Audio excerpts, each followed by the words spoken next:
All right, well, if you stand with me now and open up your Bibles to Genesis chapter 1, we're going to be looking at verse 26 again, but now taking it to the rest of the chapter, to verse 31.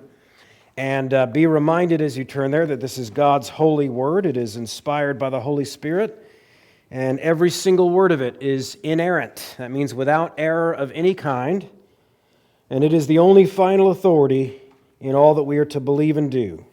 So be addressed by God Himself as you hear these words starting in Genesis 1:26.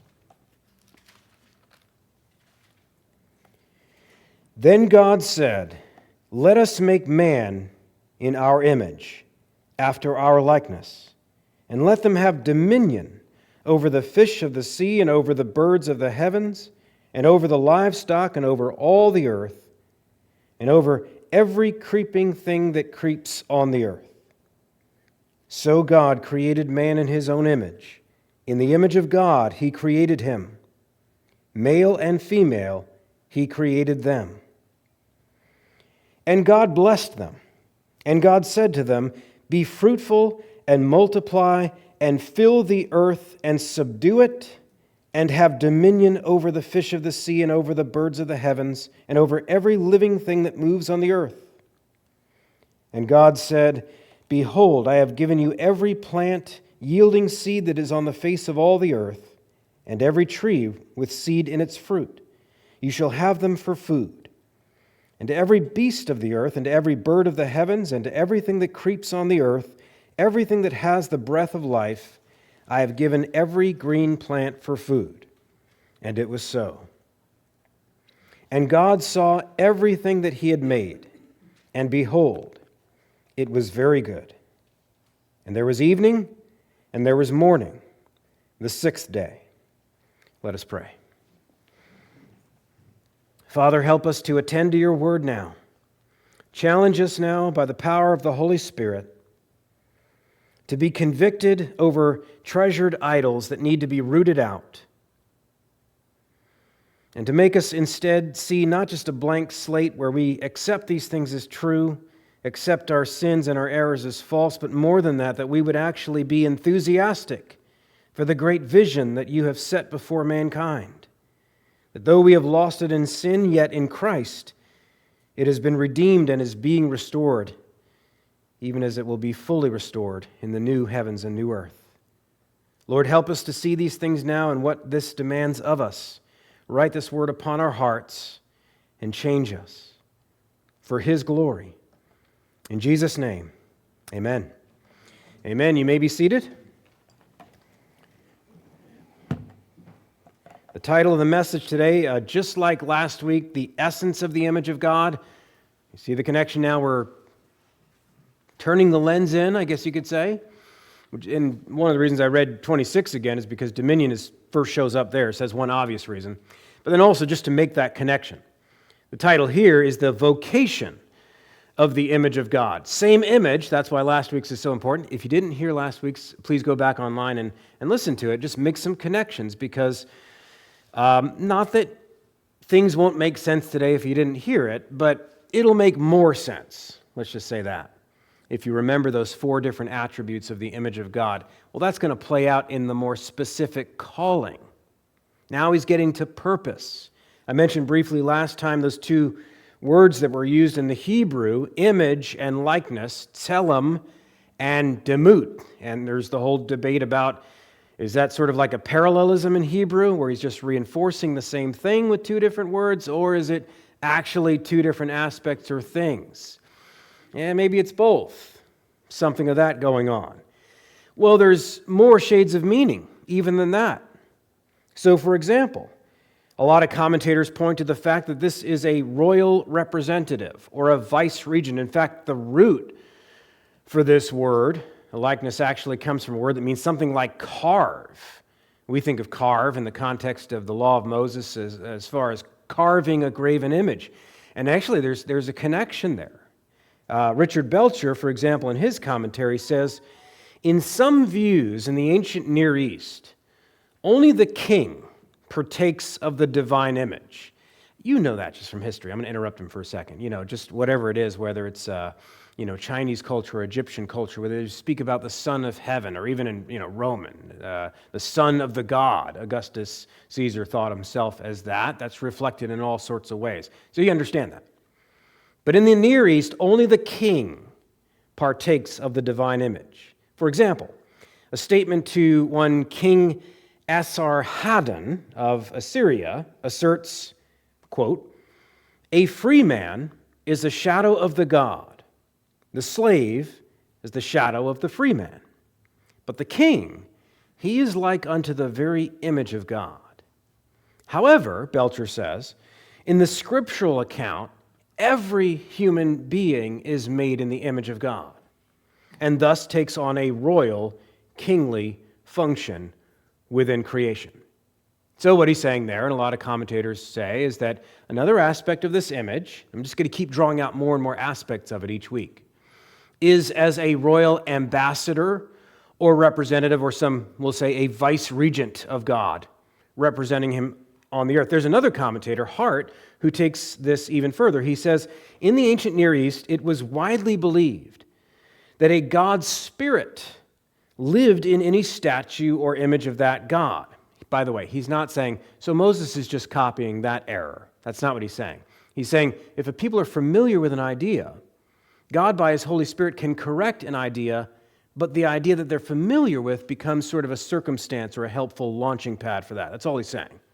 Not that he's embracing that error that some spirit lives in the wood or something like that. But with the result that the image could function as a kind of representative or a substitute for the God wherever it was placed, end quote. Now, the obvious difference there is that the true image of God really is just that, a representative. No human being born to the race of Adam is to be worshipped. So another thing we talked about last week is that part of the image of God is that we are creatures. We are images of God. We are not God. We are not replicas in that sense, or a duplication. That would be impossible anyway, for God to create another God, because God is eternal. He is self-existent. He can't be an effect. He can't be caused. So that would be impossible anyway. So as creatures, though, our status, our identity, you can't get any higher than this. Everybody's changing their identity today? Do you know that the highest identity you can possibly have is the one you do have? Images of God. Remember that when you get to Satan's lie. They already had something that was as high as you could possibly get. Here's what we're going to see today. Two very easy points. There's different ways to say it. So I'll say it in the imperative first. Point one, we're going to see have dominion. Point two, have babies. That's an easy way to say it. Here's the full way to say it. Have dominion, or in other words, subdue the earth. Secondly, have babies, or in other words, fill the earth. So it's going to be super simple today, and here's the big idea. If you get lost, here's the doctrine, here's the truth that this passage is teaching. And that is that the image of God is to cultivate God's things and multiply more image bearers for more of the same. Let me say that again. The purpose, the vocation, the calling of the image of God is to cultivate God's things and to multiply more image bearers for more of the same. Very important. So let's get to this first. Have dominion, or subdue the earth. What does that word dominion mean? That's a scary word for a lot of people. Shouldn't be. Dominion, it's used in the verb form here in the Hebrew, radah. It means to rule or have dominion. We sometimes cash it out in the noun, and that's where we encounter the word, but actually the first thing we have to know is it's in the verb form. God's telling them to do something. Rule. Have dominion. Rule, reign on my behalf. Not on your own, not as if you're the creator, not as if you're the sovereign, but as my representative, rule. Now, our English word comes more directly from the Latin, domus. You say, now here comes let me deconstruct the scary part for you. Dominate, we only do that bad. We only do that abusively. I think of really big, powerful people at this point abusing other people. I understand, but scratch that for a second, erase the board, and come back to Genesis. The Latin word domus, who knows what that means? Domus in Latin, house. Not so scary anymore. house, and hence the English words domestic, domicile, and so on and so forth. But it may be that we have trouble hearing this because we can't get over how it sounds. Is God saying, let them dominate? And he's speaking to them. You, hey, Adam, Eve, you, dominate, rule over, exploit. Let me use some strong words there, because I think that's what a lot of people are hearing. And we've got double trouble there because there's actually a sense in which domination, that is, impersonal obstructions, get them out of the way, not persons. We're not to dominate people, and that's going to be where the rubber meets the road here. Or even exploit. If you're not, if you don't play sports or if you're not into some kind of strategy thing, militarily or whatever else, maybe you only hear that word in a negative sense. But all it means is, in other words, of opportunities, to apply energy to resources, to do work, we'll see it in chapter 2, to cultivate things and do with things something that says something glorious about God. So that's our first hurdle to hearing, is the word itself. Or often actually refusing to hear a good thing is anything other than a bad thing. But on the other extreme, here's another hurdle for us today, especially in the church. There are those who talk about dominion in its most positive, optimistic light. For a lot of people who are Christians and who study eschatology, or the study of last things, you think of postmillennialists, and you think of the word dominion as some kind of a state, some kind of victory parade, or at least some prospect of the church doing such and such in the world. And we think of it as a kind of state of success. Now, I'm going to have more to say about that. It's not totally unrelated. But the very first thing to get in our minds is from the text itself. Verse 28, look at it again. The command is to let him have dominion, or more literally, let him rule over. Who? Adam. Who else? So the church, maybe. But who else? It's every individual. Through Adam, every individual. This is a divine command for individual human action. Yes, it becomes collective as well, but it is, let's start here, it is at least an action and a sphere of activity. So in other words, when Ecclesiastes 9:10 says, whatever your hand finds to do, do it with your might. That's God glorifying. We're going to look at ways in Genesis 2 in which work is there before the fall. You say, well, thorns and thistles. Yeah, it's Genesis 3. But there's something about expending energy into stuff, putting that shovel down into the ground and shaping things that is good and that says something about God. Second thing we have to get in our minds about what man is to do here is what he is to do it with. Remember, we've already seen from chapter 1, all of these resources are all God's. Psalm 24:1. The earth is the Lord's and the fullness thereof. And that means that this is fundamentally a stewardship. So when you think of the word dominion, think of the concept of stewardship. I said that the Latin word for house is domus. Well, the Greek word that shows up in the New Testament all the time is the word oikos. And we also run into the word everywhere in the New Testament that basically means the law of the house, oikonomia. And we then move into the Latin, and it's a very similar word to that we get our English word economics, which just means law of the house. That's why, if you know anything about classical literature, the most famous books ever written, Aristotle's Politics, he begins his study of politics with the oikos, with the house. And from households, you build up into a community and a state and so forth. And back to the New Testament Greek, the word that Paul frequently uses, even about himself and his ministry, is this word oikonomos, stewardship. Paul thinks of himself as a steward. So what's a steward? Because I submit that this is the most basic key to understanding what dominion is in Genesis 1:28. The steward is a house servant that the dominus, the master, leaves in charge of his domus, his house. He is a representative servant of the Lord, of the master of the house. He leaves him in charge of his stuff, including, by the way, his children. This guy would be a tutor. That gets into Galatians 3. Paul uses this concept to talk about the law as a kind of steward in that sense. But this is the point to get. Stewardship is the law of the house. It's the way that God designed man's relationship to stuff. When God gave the earth to the children of man, Psalm 115, verse 16, God gives the earth to the children of man. He obviously only gives small pieces of it to each individual person. He doesn't give it indiscriminately to no one in particular. He doesn't give it universally so that all of it is nobody's. And that has massive implications that we're going to see in chapter 2 about the image of God having a division of labor, about the image of God having specific vocations. At this point, all is vocation, all you know is, dominion, stewardship. And in that, from last week, that's going to say something about God. That's going to glorify God. That's what image means. I'm a glory reflector. I'm in everything I think, feel, and do, I'm telling the truth about God to the whole world.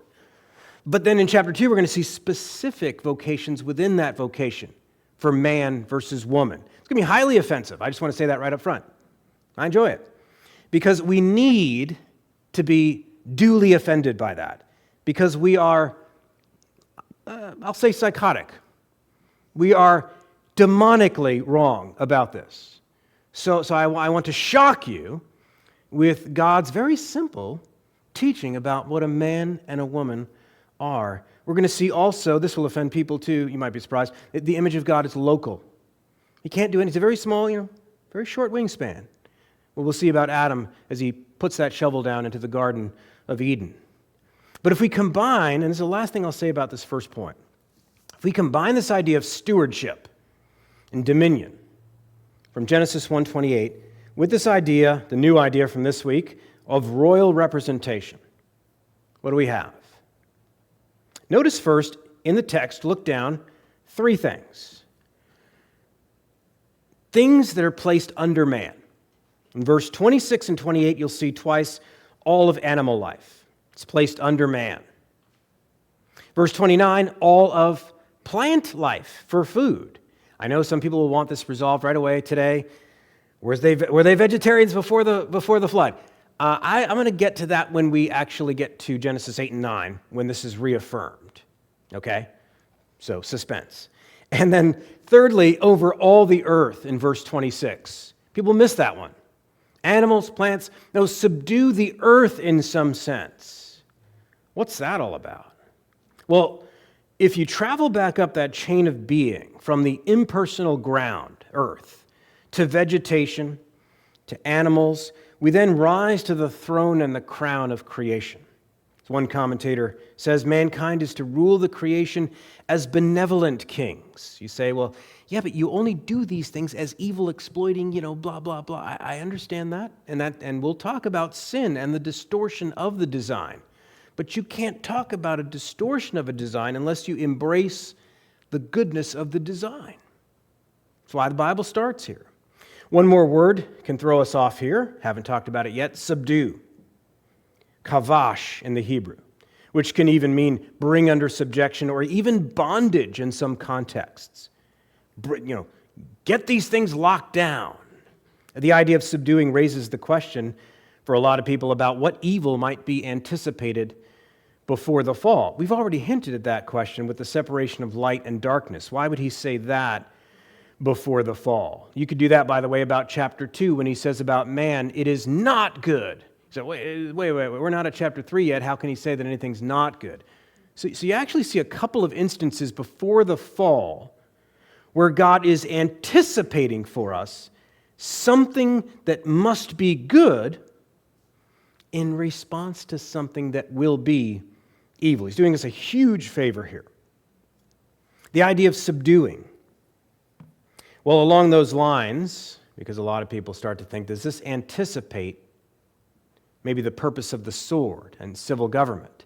You see in chapter 1 and 2 things about the family and work and different things in human culture, but I don't yet see this thing.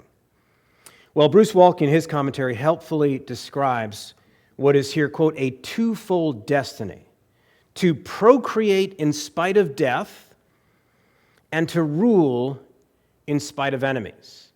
Now, if you know anything about Walke, you might say, well, that's just because he's an old earther, so he's saying in spite of death, he probably only believes that the garden is local and that there's already death and all that. I don't know what's in his mind, but I don't really care. I want to use this for my purposes because I don't believe that that was just local and there was death before that for eons and eons. I take Genesis literally in that sense. But I believe that things are being anticipated here by God.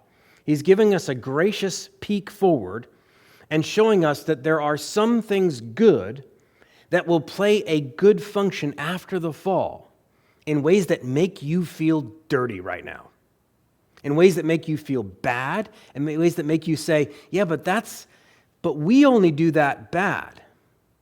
And we've got a lot of work to do when we react to the Scriptures that way. Both of those backdrops, procreation in spite of death, rule in spite of enemies, both of those backdrops only make sense after the fall. So think of this on the simplest scale, and this will really dig into the core of what dominion is. If you're still saying to yourself, I still don't know what dominion is, well, think of it like this. As a child, your room is your garden. That's the slab of creation that God gives to you and your responsibility. When your room is messy, you've not been a good steward. When you do obey your parents and clean your room, you're exercising dominion. That's all it is. You're bringing order back from chaos. You are taking care of the things that God has given to you, and you are reshaping them and pointing them back into their God-word, God-glorifying direction. Or if you're a homemaker and provide food on your table and discipline to your children and structure to your home, you are placing order into what was previously, I'm going to borrow a phrase from chapter 1, verse 2, into what was previously unfilled and unformed. Remember those stages and actors from days 1, 2, and 3, and 4, 5, and 6, and that was pointing to a filling and an activity and a teeming with life that glorifies God and answers His call by those actors, reading their script properly from God onto the stages that were fit for them. You see why those stages and actors are so important at this point. So dominion is a twofold ordering. I'm just going to give you another definition. Dominion is a twofold ordering. It is filling and structuring into the void, but it is also rooting out the weeds or fencing out the predator. And you shouldn't, if you know the story, you shouldn't be saying, what predator? He shows up at the beginning of chapter 3. And he's got friends and servants under him, by the way. Recall the separating light and darkness in verse 3. This is us copying God, imaging forth God, telling the truth about God in our dominion. We're going to separate darkness from light. We're not going to let it get anywhere near our children. We're going to root up those weeds that have sprung up in our thinking, in our feeling, in our expectations, and so forth. And we're going to answer the predator in the order of male and female that God has designed. Adam and Eve didn't do that, by the way. We'll get to it. Now, you're hearing all this, and hopefully you don't make this objection, but there is an objection. The objection is this. Matt, everything you're saying there, that was only before the fall. If dominion is an aspect of the image, well, man lost the image because of sin. Therefore, he forfeited that dominion. This is something that no reputable theologian would have held to prior to the modern era. They made a distinction between the essential image versus, I'll use Gerhardus Voss's distinction, versus the immiscible image. And we're going to talk about it in chapter 2, in verse 16 and 17, when we get to what's called the covenant of works and man's failure to keep the covenant of works. But man lost righteousness, holiness, and knowledge of God in that gracious way. He didn't lose his mind in the sense of becoming a monkey. He's not a robot. He's not dirt. He's not a rock. And therefore, you must treat him still as a man or as a woman. Okay, that's the distinction, and you got to hold on to that. So I would say to this person that makes that objection, on the contrary, the psalmist, long after the fall, in Psalm 8:6, says, "You have given him dominion over the works of your hands. You have put all things under his feet." And furthermore, when the creation mandates are repeated to Noah in Genesis 9, Dominion, while it's not mentioned by that word, is divided into its constituent parts. You'll notice when we get there, the fear of the animals placed under them, food, both animals and plants, are given to them, and the subduing of violence by a just use of force. And so dominion, pay careful attention to this part, this is the upshot. Dominion is inseparable from human nature. A man without dominion is like a man without his masculinity, without his brain, without his spine, without meaning and purpose, without motion. I remember watching one of those shows, Dateline or something like that, almost 20 years ago. It was John Stossel. It was on ABC, yeah. And they did some study about what makes people happy. And this cut across the board. Religious, not religious, didn't matter. Man, woman, old, young, it did not matter. And what he found out is 99% of the time, what made the difference between somebody who's happy versus somebody who's not is doing meaningful work. And this was especially pointed among men. And that's why young men are in the situation they're in right now as they look to the future or what they think is no future. This is very, very important, and we'll see in chapter 2, it's very crucial that man and woman, he's going to show us something diverse about them at that point. Right now he's showing us something they have in common. So let me say this again if it's that important. A man without dominion is like a man without masculinity, without his brain, without his spine, without meaning and purpose, without motion. If I could say it about men and women as the image, a man or a woman without dominion is like a man or a woman without their humanity, because that's exactly what it would be. Human beings are made for dominion, for representing God. Hands, eyes, brains, legs, using all that for God's glory. If you have defined it in any other way, I'm sorry, but you have learned it wrong. And this creates so many errors in the church today that are just recapitulations of an ancient heresy called Gnosticism that hates nature, and in hating nature, it hates human nature. God loves human nature. He made it. It was His idea. He's restoring it, and He expects His Christians to love it and start acting like it. So that's the very first important thing I want to say right now. First, this image of God is for having dominion. Secondly, this will be a slightly smaller point, have babies or fill the earth. And that's obviously in this passage as well. Verse 28, God blessed them, and God said to them, be fruitful and multiply and fill the earth. Please remember that when we get to the Tower of Babel. What was so wrong about them all congregating and everybody wants to make excuses for them? Be fruitful and multiply and fill the earth. I heard a pastor one time qualify this by saying, now you have to remember, this is a blessing, not a command.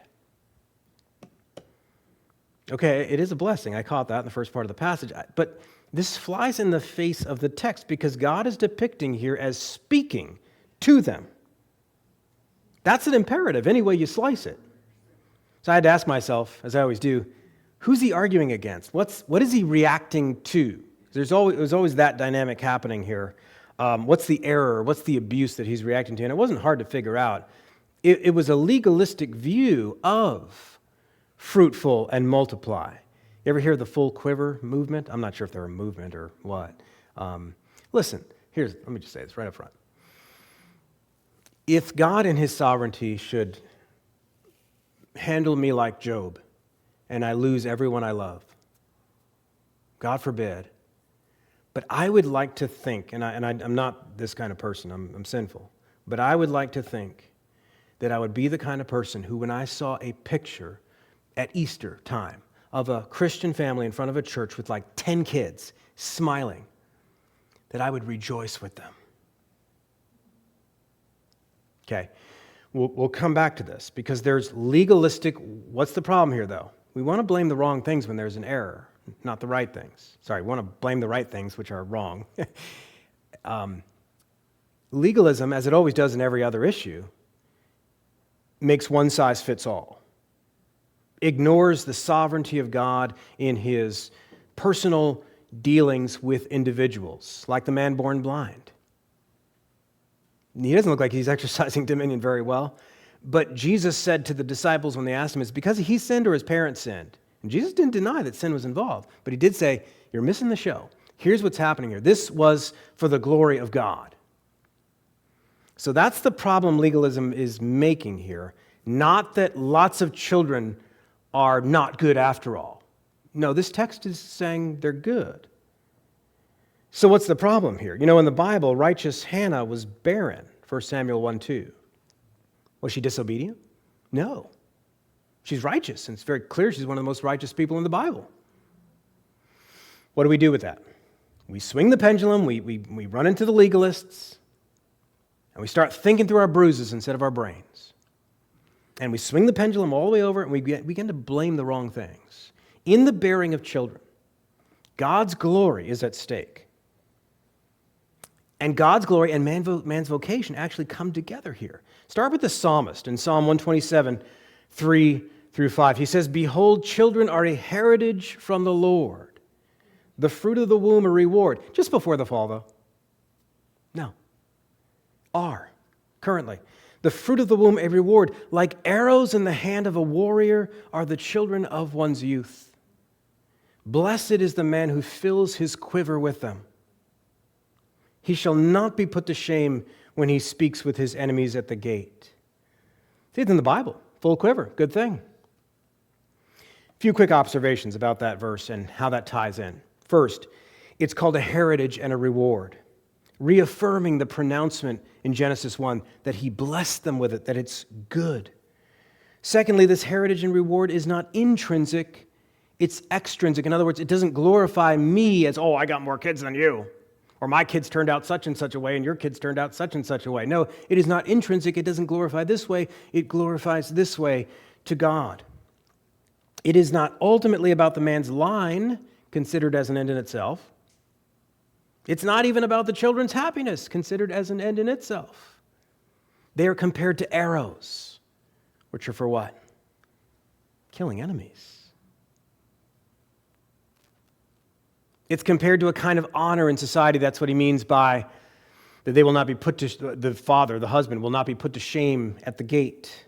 That was the meeting place in the city where the judges sat and deliberated and so on. He will have honor in the city. Third, there's a full quiver, and it's treated as a blessing on top of the blessing.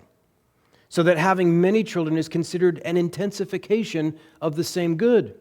Not a source of competition for us to look at each other and say, you must have a secret sin. The Bible completely rejects that in many ways. But don't fly to the other extreme and blame God's design. Even when the Bible addresses the distortion of something, it always has a way of pointing back to the design and its goodness. In other words, that which is being distorted. So, for example, in Malachi, when God, through that prophet, chastised the husbands of Judah for their divorce, in Malachi 2:14 and 15. Listen to his reason. He says, because the Lord was witness between you and the wife of your youth, to whom you have been faithless, though she is your companion and your wife by covenant, did he not make them one with a portion of the Spirit in their union? And what was the one God seeking?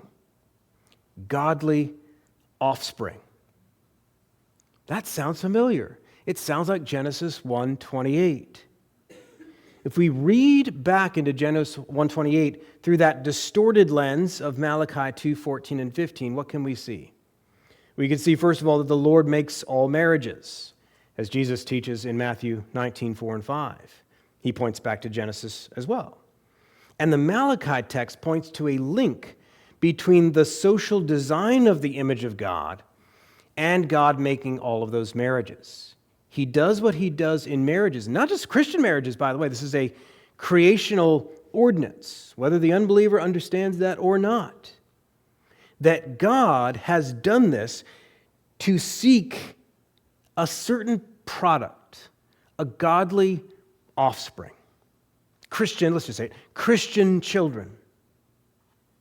That's what he means by a portion of the Spirit there. Doesn't mean that the unbeliever has the Holy Spirit in a saving sense or anything like that. He's pointing back to that design of man who had the breath of the Spirit put into him and woman with him. The whole reason he designed them, he's telling these divorced men, is I wanted you to produce something. And so that begs the question, produce what?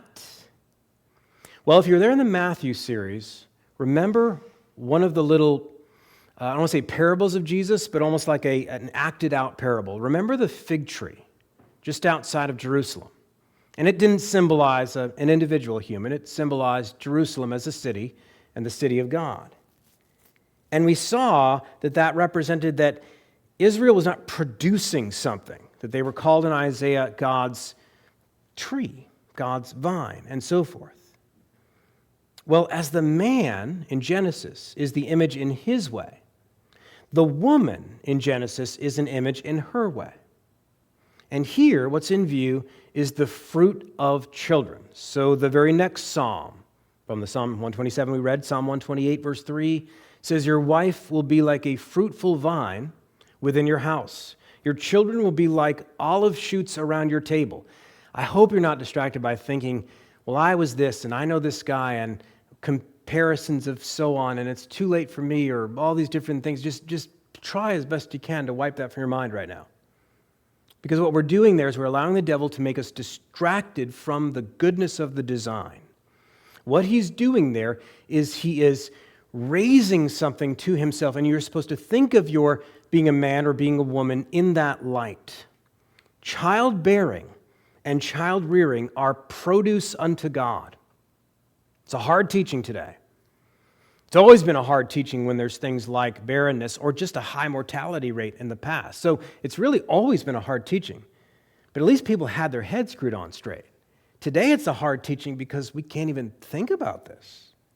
We've devolved so much in our thinking because we're pursuing other materialistic things. But we can trust God that this is good. The question is why? Why is it good? Why does this show up on page 1? What is ultimately being multiplied? And this is really the million-dollar question of this second point. What's being multiplied? Well, children, duh. Now, let me ask it again. I'm driving for a different answer. What, in light of last week, what is being ultimately multiplied? What ultimately is this fruit of the vine? Think of it in terms of, I'll read you one more Old Testament passage, a prophecy in the book of Habakkuk. It's a prophecy of the new creation that one day, Habakkuk 2:14 says, the earth will be filled with the knowledge of the glory of the Lord as the waters cover the sea. Now there's two senses in which mankind has to be the instrument of the fulfillment of this promise. First of all, in that the waters, in the analogy, they're the given side of the analogy. The earth that will be filled is the stage on which the unfamiliar thing, when we're scratching our head and saying, what is he talking about, becomes familiar. So what is it on the earth that is scheduled to spread and which gives God the most glory of anything else that's created? The answer is obvious now. It's us. It's human beings, made in the image of God. Secondly, though, the prophet there doesn't just say that this glory is going to be spread across the world in this way, but specifically the knowledge of this glory. And so the instrument of this glory has to be a knowing being, has to glorify God through his knowledge of God. Pay special attention, and this is my last point here about multiplying and being fruitful. Pay special attention to this stamp on the whole thing in chapter 1. In verse 31, God saw everything that he had made, and behold, it was very good. And there was evening, and there was morning, the sixth day. Before 7 times, or 6 times until this one, he says it is good. And it's almost like when he gets to that 7th one, that the completion, as it rises to that point, that he puts the exclamation on it. Everything that he had made was very good. But the word I really want to highlight here is the word everything. Because this cannot just mean the physical resources, the molecules, the colors, the creatures, but everything that they are designed for and the different relationships that they have. You think that those were man's ideas? That God just created matter, and then he left it up to human beings to arrange things in terms of their social relationships? No. God is starting to pattern in Genesis 1 and 2 the way that these things are supposed to relate to each other. The means, the methods of the social arrangements, the way it all functions. God designed those too, and here's the punchline: he's calling those things good. He's calling love between a man and a woman good. He's calling authority structures good. Obedience of children good. Hard work and its reward good. Voluntary exchange good. These are going to be good. Knowledge good. Puritan Thomas Manton was looking at this, and he summarized the whole of our text very well. He said, "Man was made last as most excellent, his palace furnished with all things necessary, and then like a prince he is sent into the world to rule and to reign. All things are wonderfully made." And I think that's right. And that's going to be the challenge in Genesis 1 and 2 before we get to the fall, is to call good those things that God calls good. You know, in Isaiah 5:20, he says, "Woe unto those that call evil good," but there's another side of the coin, "or who call good evil." Woe unto the modern Christian Gnostic who calls any part of nature or even the way that they were designed to relate bad. I'm suspicious of that. I don't want to have any idols. Good, but you've got one. It's coming out of your mouth right now. It's Gnosticism. It's a blaming of God's arrangements. Let us apply this to two things, or three things, real quickly. First of all, this passage is a correction for us. It's the one I've just alluded to. The dominion mandate is often dismissed. I've heard preachers say it. There's no dominion mandate. And what they're driving at is the fall. It's dismissed by Gnostics and pietists of today. Maybe they fear something called theonomy. You know, people that say that, well, we want to replicate the Old Testament laws exactly as they were in today's social setting and so forth. And maybe they're pushing up against that. Maybe they're pushing up against any kind of a Christian ethic that wants to transform things in this world. Well, I got news for you. The whole point of the image of God is to transform things in this world. And what we start to do is this. Yeah, but I don't know this. I don't know the future. I don't know how it's going to pan out. Or I can't beat that. I can't do anything about that. Remember last week, and I'm going to keep repeating this for this reason. I said we do what we do because of what it says about God, not because of what it says about us. And included in that list of things about us is, I don't know the future, I can't handle that giant, or all these different things. And what are you doing? You're canceling out the image of God. You're redefining the terms, and you're saying that God would only command of me. Here's the irony, Calvinists. You're actually a Pelagian when you're a Gnostic. God would only command of me what I am able to perform. That's another heresy. That's why our Reformed forefathers would have never fallen into this stuff that we have for the past 80 years. But they fear all these things. And oddly, some of these thinkers will acknowledge that dominion is something that's essential to the image of God when it applies to the individual. Like, Matt, I really like that child imagery with the room and all that stuff. Sure you do. That's not threatening to you. But when we start talking about it out in society, when it leaps out of its cage, well, then maybe they'll start to say, okay, well, dominion, that only refers to kings or monarchies or people with lots of power. It's very odd. I often think that what's behind all this is not so much Gnosticism and pietism. Sometimes it's even more simple. Sometimes what's behind it is good old-fashioned fatalism. You know, the idea that everything is determined. Of course, everything is determined by God, but that's not what fatalism used to mean. It was a very impersonal thing, whether it was the stars or the gods or my DNA, or it's all settled. And so whatever will be, will be. Nothing matters. We can't change that. And we start to reduce ourselves down from human beings back to monkeys or machines or something like that. Francis Schaeffer wrote about this. He said, "Since God has made man in his own image, man is not caught in the wheels of determinism. Rather, man is so great that he can influence history for himself and for others, for this life and the life to come. God has made us in a way to affect things, to not say, well, God does that. You know what? Let God be God. If you really believe in God's sovereignty half as much as you say, let him do his job and stop trying to apply for part of it. And you do what God has given to man and move things and think and feel and do for his glory." Again, what's the point of praying that petition in the Lord's Prayer in Matthew 6? Your kingdom come, your will be done on earth as it is in heaven. If no such pattern after God's kingdom or no such manifestation is in the here and now, what would be the point? Secondly, this idea of the image of God on vocation is a warning to us. It's a warning to all societies. Think of the implications of that second point. Be fruitful and multiply. Let's bring this down to the bottom shelf also. A grapevine is for producing grapes.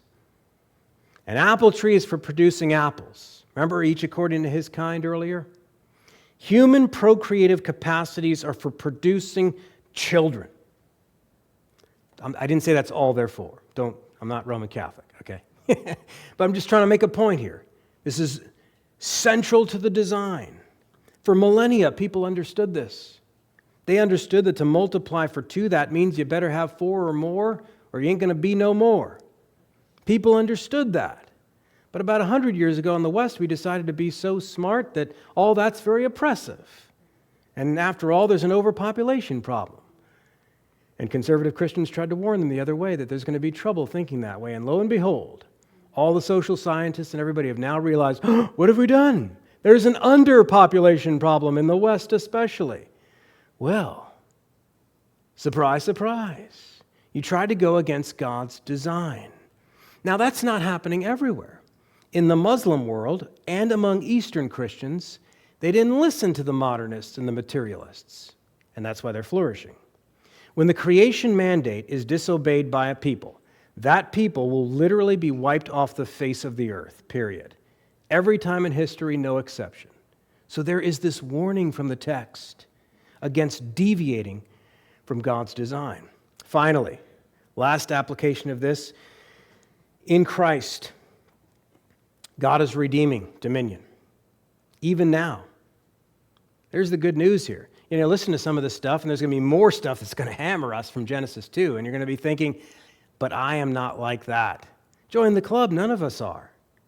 That's why Christ is needed. Hebrews 2, 5, and 9 is really the fulfillment of Psalm 8, which I read, which maintains the dominion mandate into the current. But you say, well, none of us will do it. That's right. And read Hebrews 2, 5 through 9 on your own time this week, and you'll see how Christ is the fulfillment of that man talked about in Psalm 8. But really that makes this the fulfillment of Genesis 1, 28 through 31. I don't know if you've ever thought about that. The gospel, part of the good news, is that Christ is redeeming dominion. That means he is redeeming every aspect of our humanity. One of the ways that the New Testament describes the work of Christ is as being the only ultimate faithful steward. But more than that, in Hebrews 3, 5 through 6, it says that Moses was faithful in all God's house. Remember the house, the domus, which is for dominion? Moses was faithful in all God's house as a servant to testify to the things that were to be spoken later. But Christ is faithful over God's house as a son. And we are his house, if indeed we hold fast our confidence and our boasting in hope. You hear that? Jesus has made his own people the garden, the temple, the city that comes down as the new creation in Revelation 20. Above all things, Jesus Christ is working on us, and we can be absolutely sure that he will be a faithful steward, and he will glorify the Father in our salvation. Let's pray.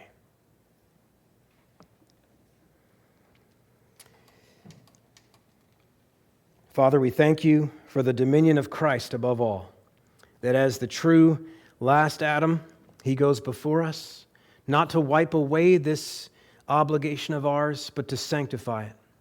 As He does it perfectly, so we can be free and clear to do it imperfectly, knowing that you still love us, that you pick us up, that you point us to Christ, that He, by His perfect life and His precious blood, forms the very ground under our feet where we can do the work, where we can grow in it and cultivate things for your glory. May it be so of us, we pray, in Jesus' name. Amen.